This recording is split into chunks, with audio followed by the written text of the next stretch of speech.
शातिर पड़ोसन।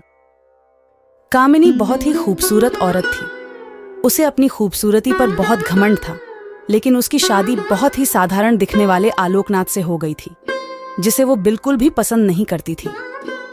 आलोकनाथ दफ्तर के मार्केटिंग विभाग में क्लर्क का काम करता था। महीने के 15 दिन वो टूर पर ही रहता। तनख्वाह भी ठीक ही थी, लेकिन कामिनी की हर दिन नई नई फरमाइशों को पूरा करने के चक्कर में महीने के पहले हफ्ते ही उसकी सारी तनख्वाह खत्म हो जाती थी। एक दिन की बात है, सुबह का समय था। कामिनी बिस्तर पर लेटी हुई थी। तभी आलोकनाथ ने उसे जगाते हुए कहा, आलोकनाथ। क्या बात है कामिनी, आज बहुत देर तक सोई हुई हो? कामिनी, अरे जिसकी किस्मत ही सो गई हो वो जाग कर क्या करे। आलोकनाथ। क्या बात है, आज सुबह सुबह ही ताने? कामिनी, तो क्या चाहते हैं आप? सुबह सुबह आपकी आरती उतारना शुरू कर दूं या पैर दबाऊं? आलोकनाथ समझ गया कि कामिनी को कोई चीज चाहिए, क्योंकि जब भी उसे कोई चीज चाहिए होती थी वो इसी तरह का नाटक करने लगती थी।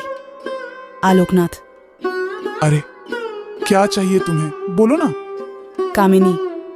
हाँ हाँ, बोल तो ऐसे रहे हो जैसे चांद तारे लेकर आ जाओगे मेरे लिए। कितने दिनों से आपको सोने की रिंग के लिए बोल रही हूँ, लेकिन तुम तो एक कान से सुनकर दूसरे कान से निकाल देते हो। आलोकनाथ। अब जितनी हैसियत है मेरी उतना ही तो कर पाऊंगा मैं, और अभी मेरा हाथ तंग है।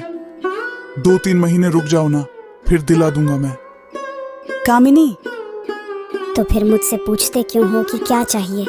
जाइए अपना काम करिए, मेरे सिर में बहुत दर्द है। आलोकनाथ क्या करता?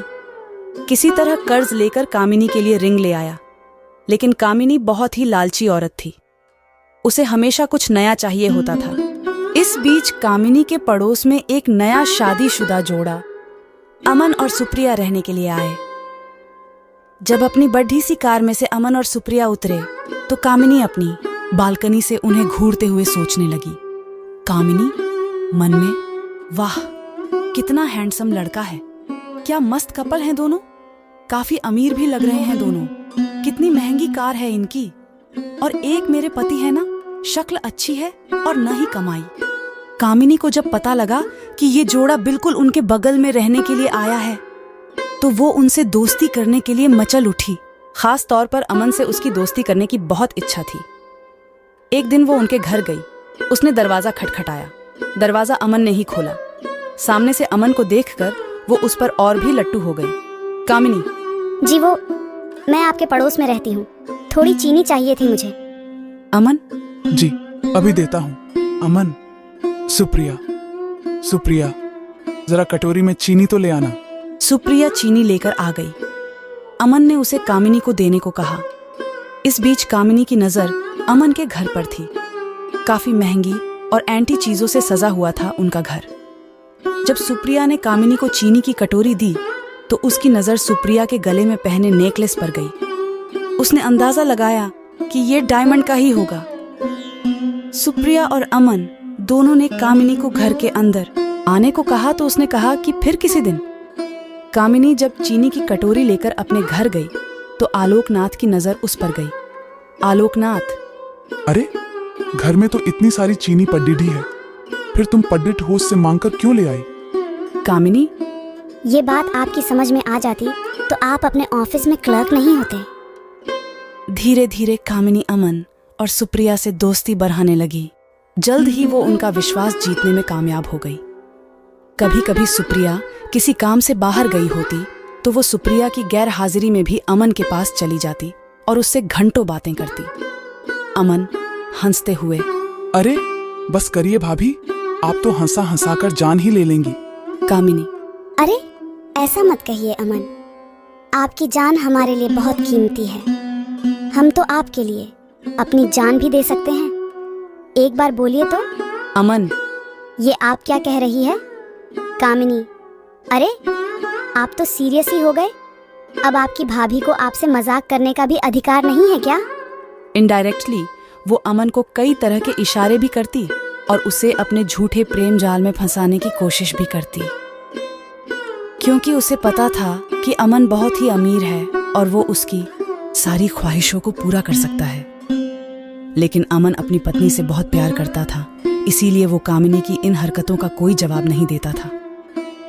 एक दिन की बात है, कामिनी अमन और सुप्रिया से मिलने उनके घर आई। सुप्रिया, अरे आइए आइए भाभी, हम आपकी ही बातें कर रहे थे। कामिनी, मेरी बात। सुप्रिया, अरे ये अमन तो हमेशा आपकी बात करते रहते हैं। कामिनी, अच्छा क्या कहते हैं अमन? सुप्रिया, यही कि आप बहुत अच्छी हैं। कितनी मजेदार बातें करती हैं। आपके जैसी पढ़ोसी मिलना तो आज कल के समय में बहुत ही मुश्किल है। सुप्रिया के से मुंह से अपने लिए अच्छी अच्छी बातें सुनकर कामिनी मन ही मन बहुत खुश हो रही थी और उसे लग रहा था कि एक न एक दिन तीर निशाने पर लग ही जाए। इस बीच सुप्रिया के भाई की शादी तय हो गई। उसके मायके वाले उसे बार बार बुला रहे थे, इसलिए सुप्रिया को शादी के 20 दिन पहले ही जाना पड़ा। अमन को इतनी लंबी छुट्टी नहीं मिलती, इसलिए उसने शादी के कुछ ही दिन पहले जाने का तय किया था। इधर कामिनी को जब पता लगा कि सुप्रिया 20 दिनों के लिए अपने मायके जा रही है, तो उसने मन ही मन एक प्लान बनाया। कामिनी मन में, यही सही मौका है अमन को फंसाने का।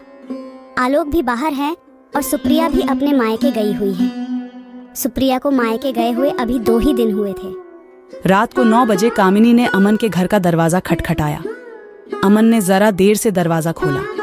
कामिनी, क्या बात है अमन, बहुत देर कर दी दरवाजा खोलने में। अमन, अरे भाभी, वो किचन में रोटियां बना रहा था। आपको तो पता है ना, मुझे बाहर का खाना बिल्कुल पसंद नहीं है। कामिनी, अरे तो मुझे कह दिया होता, मैं बना देती। लगता है आप मुझे पराया समझते हैं।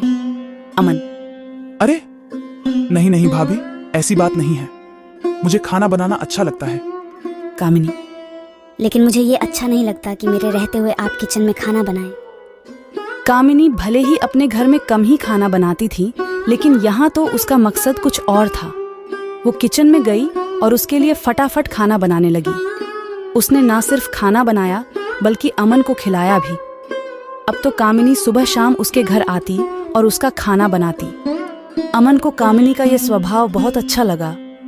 एक दिन, अमन, कामिनी भाभी, मैं आपको क्या कहूँ,